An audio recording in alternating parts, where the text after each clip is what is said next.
Hey everybody, this is Laurie Meyer, and I am super excited to be here again on the Stamp Along for January. I have been able to catch a few of the live demonstrations and also one of the recordings, and oh my goodness, again, I am blown away by the amazing projects that people are sharing. I'm just checking to see if I am live, and I think I am. Got a couple of people. Hey, Robin, thank you for letting me know that I'm in here. I have a setup that I'm not going to be able to really look at the computer that much, but I will do my best to try to keep up on comments as best as I can. And hey, Vicki. So thank you guys so much for joining, and I am going to jump in. I know it's been a long day, but we had a nice break in the middle and just had a really nice project. And we're going to have one more a little bit later this evening to kind of round things out.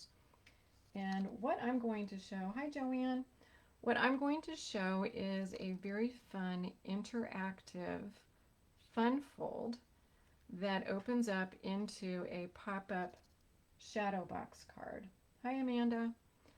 And this is a kind of fun fold design that I really like. Once you do it, if you haven't done this kind already, I think you're going to find that you really like it. It definitely has one of those wow effects, I think. You know, if somebody got this card and then opened it up, it's a surprise. And it's really, really kind of neat. And your imagination will go completely wild as far as the different options that you have to put this card together. There are absolutely no boundaries on what you can do. So I am going to jump in and start making the card. And as I go, I hope to give you some tips and tricks and make it a little bit easier for a couple of the spots that you'll be doing. The way that the card comes together is using one piece of cardstock that will end up making the card base and then the box. So essentially this box is made from 1/2 of a sheet of cardstock, and then the card base wraps around the front and the back. And the cardstock that I'm using is the beautiful Highland Heather. I love purples. I really like this color. It's just gorgeous. And I cut it absolutely in half. So I started with 11 by 8.5, and I just cut it at the 5.5 inch point on the 11 inch side, and I have two pieces that should be, and I'll tell you why I'm saying should be the same size, both being 5.5 by 8.5. If you are like me, and when you cut paper in half, you don't get them exactly the same size, and I'm sure you know what I'm talking about. I don't know if you can really see it on camera, but one of the pieces, the one that's in the back, is a smidge wider than the one that's in the front. The reason I'm telling you this and looking at it is this is one of my tips for making this kind of card. The base, the one that you're going to use to make the base, I suggest that that's the piece that might be a smidge higher. The reason is we're going to make the shadow box out of the one that might be a little bit shorter, and because that's going on the inside, it won't be as visible as being just a little bit different in terms of measurement. So I am literally looking at these and I'm figuring out which one of these is a little bit bigger, and it's the one in the back. That's the one that I'm showing you right now, and that's the one that I'm going to use to make the base for the card. And it starts off just like any card that we make, where we're going to score this right down the middle. So this is 8.5 by 5.5, which means I'm going to score it at 4 1/4. And I know I don't have a Stampin' Up! Scoring board, and you guys are probably all making faces, and I can see you doing that. It is on my next order, I promise. So the next time that I do one of these lives, I will not be embarrassing you. I will actually have a Stampin' Up! Scoring board and cutting board. So right now we're starting like we're making a regular old A2 card. And I'm even going to burnish it like we're making a regular old A2 card. And then the similarity is going to change. This is where we're going to sort of go off the path and do something a little bit different. So I'm holding this piece and I am looking at it as if I'm going to be opening it up. And I'm looking at the back of my card. I need to trim off a little bit on the back. Just trust me on this. When we get to the box, it will all make sense. For those of you who love math like I do, you are going to very quickly see why we're doing this. But I am putting this at 1/2 inch. So this is the back part of the card base. And I am literally going to put this in my paper cutter and I'm going to cut 1/2 inch off. This is excess. Keep it for a card that you might make with some really pretty strips, but you will not need that for the card that we are making. And now we have our base. So here's the base. The next thing that I'm going to do is I'm going to work on the shadow box part. So again, if I bring out the card, I put the base together, but now I need to make the box. And that is going to be done with the second piece of 8.5 by 5.5. This is half the piece of cardstock that I started with. And I'm showing you a little cheat sheet. You are going to score this at 3 places. And you're scoring it on the 8.5 inch side. So I am going to score it at 1/2 inch. And I tend to, when I'm scoring with a small measurement, I tend to put my hand a little bit toward the right side of the scoring board. So I'm going to score that at 1/2 inch. Then I'm going to come in at 4 1/4 and 4 3/4. So again, those 3 score lines are going to be at 1/2 inch, 4 1/4, and 4 3/4. And what we're going to do with this piece is we're going to burnish, and all of the folds are going to go in the same direction. So I am just starting on the 1/2 inch score line, just giving that a nice little burnish. I'm going to move to the 4 1/4, and I'm folding it the same way. And then that last score line is the 4 3/4. And if I just pause here and I look at what I've created, you can see that it is in the shape of a box. So it's in a little box. And for those of you who love math, what you're going to notice is that the width of that box is the width of what was left on the back of the base of our card. That's why we cut off the 1/2 inch, because we wanted that shadow box to fit into the base. Eventually, we are going to put all of this together, and we're going to attach it so that when we open up the front, the shadow box is going to open as well. But we have a couple things we need to do first. There are actually 2 steps that need to be taken on the shadow box before we attach it.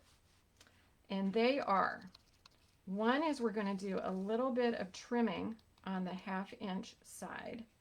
And then the other one is we're going to cut the hole for our window in the shadow box. And you'll see in a second, I'll bring it back in, I used one of these stitched rectangle frames to do my window.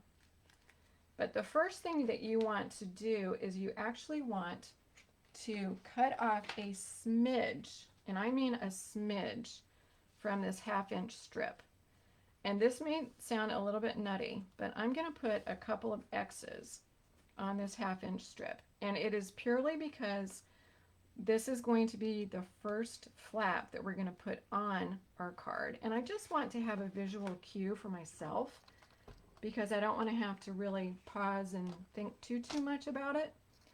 But what you're going to do is you're going to slide that piece, your shadow box piece, back into your paper trimmer, and you are going to take a sliver. And when I say sliver, I mean a sliver. I'm talking about that much. You're just going to take that much off. The reason is we're going to wrap the shadow box around the base, and we're going to have a layer of cardstock that is going to be on our base card. And because we just cut off that sliver, we're going to be able to get it to work better and to lie flat when we put it into an envelope. And that's the beauty of this card as well. And I'll bring it back in, is that when you mail it, it goes into an A2 size envelope. So even though it pops up, it folds back down and it goes into an envelope without a problem. So I mentioned that we had two things that we needed to do to this piece before we attach it. We did one. We cut off the sliver on the side that I marked, that 1/2 inch little flap. The other is we need to cut out the window. And you guys are probably completely sick of me using these, but I use them a lot. I decided that I wanted to make my window into a rectangle. This is where, before you make your window shape, think about what you want that window to be. You could make it a circle, a square, a triangle. You could put two circles, one on top of the other. You will go a little bit crazy when you start making these, and you can figure out what kind of window you want. And what you're going to do is you are going to put your die cut, your punch, whatever it is that you are using, and you're going to put the hole between the 1/2 and the 4 1/4 inch score line. So I would put some washi on this, and I would actually put that through my machine, and I would get a die cut. Well, I did that ahead of time because I know it is not super fun to watch people do die cutting. So I am just going to cut the pieces that I've already cut, and I've got the exact same thing. I'm just going to add those X's like I did on the other piece. So pretend that you saw me die cut, so now I have the hole in my shadow box. I'm now ready to attach the shadow box to the card base. And what I am going to do is I'm going to bring the card base in, and I'm just going to show you where we're going, and then we're going to do it. So if you look at how I'm putting this together, I'm putting the back part of the shadow box behind the back part of the card base, and eventually we are going to attach everything together. And then what's going to happen is when that front closes over, the 1/2 inch flap is going to be attached to the front, and it's going to open up.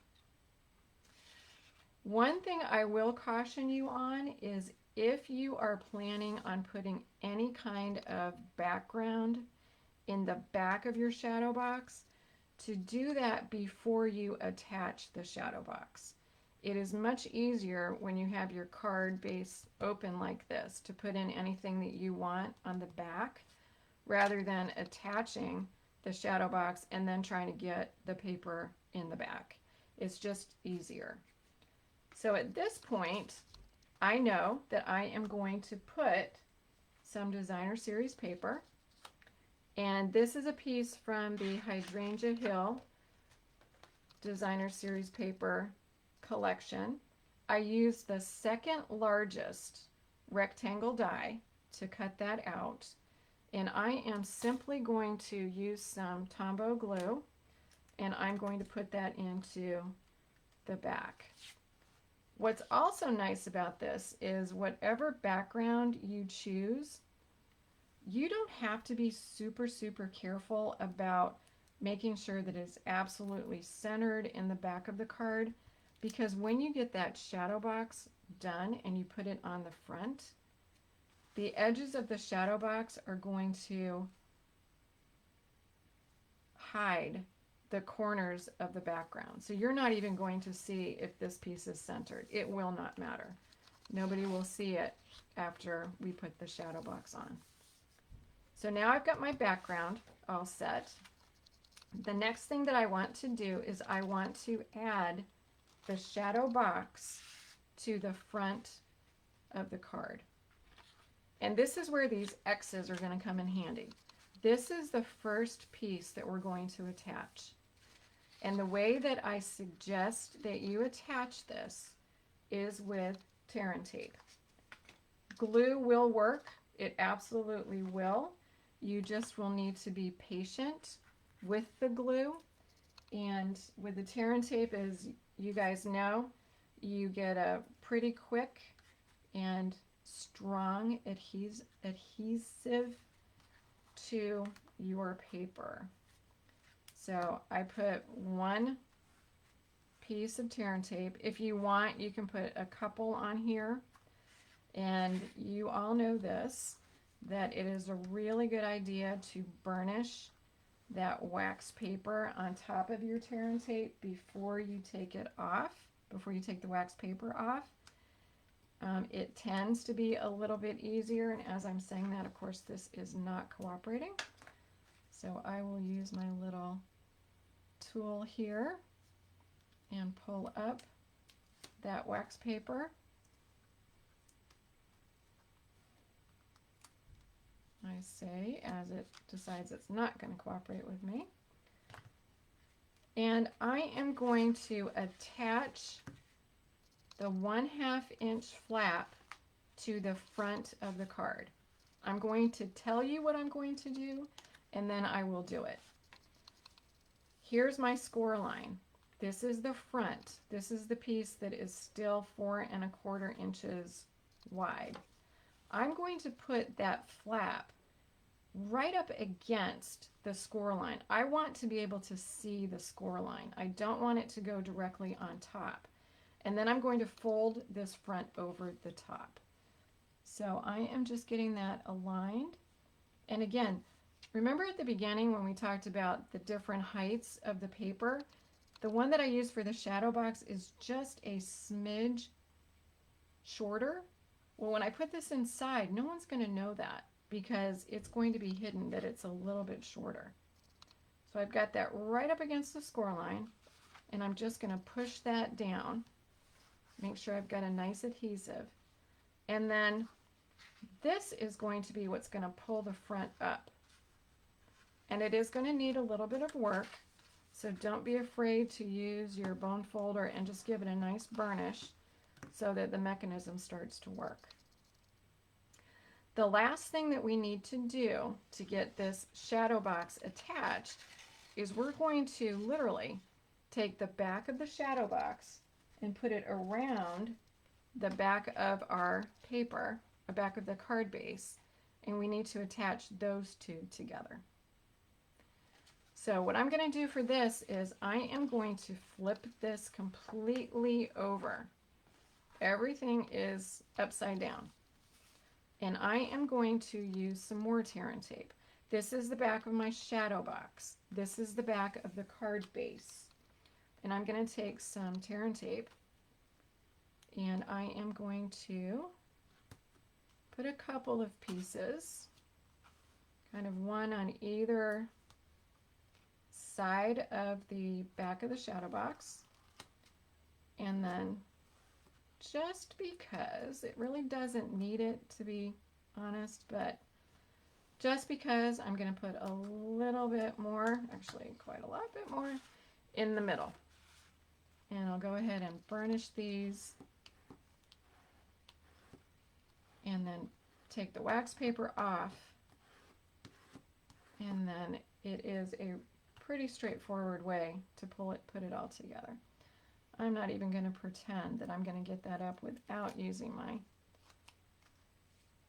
tool here, so I'll just grab that. I do find that if you are using tear and tape and you want to get the wax paper off the back, if you put the pick tool in the middle, it's actually quicker than trying to fuss at it on the ends.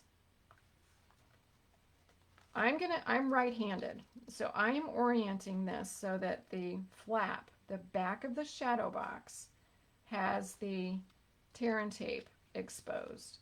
And eventually what I want to do is I have this completely flat, and I am literally going to just pull this over and lay it down. And I want to show you that the back of the card is lying so that it is next to the score line that's the furthest away. All right, so I've just got everything laying down, and I'm just kind of holding it a little bit, pushing it down right at that score line, and I'm going to go ahead and push everything together and give it a nice burnish. And presto magic, it lays flat, which is what I want it to do. And I'm going to get my bone folder out, and I'm just going to work this a little bit. Any kind of fun folds like this, you just need to be patient with it, work it a little bit, make sure it's moving the way you want, and the more you move it, the more it's going to work. So there we have it. If I fold this down, it folds nice and flat. It's going to go into an envelope. If I open it up, voila, we have a nice little shadow box that is popping up. Super cool. So this is the base. This is the kind of, what's the word I want? Canvas for you to do just about anything that you want with this card. I'm going to show you a couple of things that I did to decorate. And this is where I wanted to give you just a few little tips and tricks, and I'm sure many of you already know these, so if it's redundant, I apologize. If it is something brand new that you may find helpful, I hope that it is kind of interesting and informative. I'm going to start with what I did on the front, then I'm going to move to the inside. But what I did on the front was I used a couple of different pieces of paper. I used a garden green, and I cut that out with the largest of the rectangle stitched dies. So that's what this was cut out with. And then I used an awful lot of designer series paper on the front of this card and on the inside of this card. I just fell in love with the designer series paper and the colors and the dies. The dies are unbelievable, and I got a little bit carried away, maybe, and just did a bunch of die cutting, and I'll show you some of that as well. But I wanted to give you a couple little tips on the front. So for the other part of the front, I had some Highland Heather. I used the second largest die in the rectangle stitched dies. And then I decided, well, I'm going to use some more of the designer series paper, so I cut out another piece the same size. And I wanted to play around with some new toys that I got. I'm sure you guys are the same way. I picked up the Quite Curvy stamp set, which is super fun. And then I also picked up the Curvy dies. And I thought this would be really cool to combine the dies and the stamps, and also some of the dies from the Hydrangea Hills suite. So I stamped Wishing You the Happiest of Birthdays, which comes from the Quite Curvy stamp set. And then I used one of the dies from the Curvy dies. And I just wanted to show you a tip. And you're either going to think I've completely lost my mind, or think that this, and I'm not quite sure if I am still live, but I am going to believe that I am. And I'm just going to show you a quick little tip. So I definitely use my Stamparatus an awful lot, and I just want you to pretend that I have the stamp on the plate. I came down here and I stamped my sentiment. And then I wanted to make sure that I had my sentiment in a place where I could use my dies, and I would be able to cut out my designer series paper so that that curve would be where I wanted the designer series paper to cut.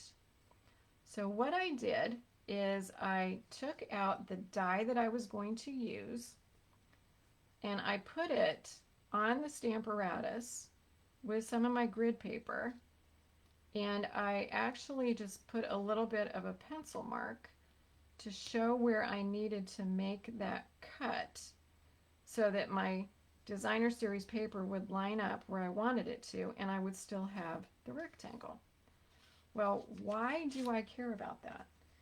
Because if I put in the designer series paper exactly where I had my paper that I stamped on, and then I come in and I lay my die where I put the mark, so if I lay that back right here, I can take some washi tape and adhere this die onto this paper, bring this to my machine and die cut it, and that way when I have the two pieces, the piece that was stamped and the piece that I'm going to die cut, I know that everything is going to line up, and that die is going to be, that die cut is going to be exactly where I wanted it to go. So that was the one thing that I just wanted to kind of point out on the front of the card. The other thing is that I used a ton of the dies that are part of the hydrangea dies collection. And when I do a lot of die cutting, I tend to get my die cutting machine and paper, and I bring everything out to our living room, and while we're watching a show, I just die cut to my heart's content. So I made a lot of the hydrangea foliage, and this is from 3 die cuts: the full blossom, leaves, and stems. And then on top of that, I put the leaf outline, and also when you use this die, you get the leaf middle pieces, and I just put those back together like puzzle pieces. So I used quite a few of those. And then I also use this really cool die that makes the flowers pop. So it's an embossing, cutting piece, and you get a lot of the petals on the inside. And you do have to fluff them up a little bit, but they're super, super cool. So I use those to do decorating. Okay, so I've talked about a little bit about the decorations on the outside. The decorations on the inside, you have a background that you can use to put your decorations in. You also have a frame that you can use to put more decorations on top. So you get even more layers when you are putting your bling and whatever it is that you're going to use to decorate your card. What I do suggest is when you're putting whatever your decorations are going to be, make sure that you open your shadow box and look at it directly straight on, because that's really where the focal point will be. And make sure that you also, when it's closing, that you allow some of that decoration to kind of creep into the side. It just makes it a little bit more interesting. But I really had fun putting this together, and with the sentiment on the inside as well. This is one of the sentiments from the Hydrangea Haven stamp set, and then I cut it out with one of the hydrangea dies. So I really hope you like this project. It's addictive. once you've made one of these shadow boxes, the pop-up shadow box cards, you are that you will have so many ideas for different occasions that you can do, and it the possibilities are endless. They really are. One thing that I do suggest, and I'll just kind of leave you with this, is before you really go in and you use your cardstock to try this, get some white cardstock. This isn't even Stampin' Up! Cardstock. I tend to use Stampin' Up! When I've committed myself to making a card, but this is a prototype that I put together. And I just encourage you to, if you haven't done something before, get some paper that you're okay if you mess it up, that you're okay with that. And put a prototype together, and that will really help you kind of get out any of the kinks. Well, that is my project. I hope you have enjoyed it. And I know we have one more person who will be participating in today's Stamp Along. Nadine will be on at 6:45, and I am super excited about seeing what she is going to share with us. So I will be watching with the rest of you. If you have any questions or comments, please leave them and I will definitely answer them. And again, I hope you've enjoyed this, and I look forward to seeing the pop-up shadow box cards that you're going to make. Thanks a lot. See you later. Bye-bye.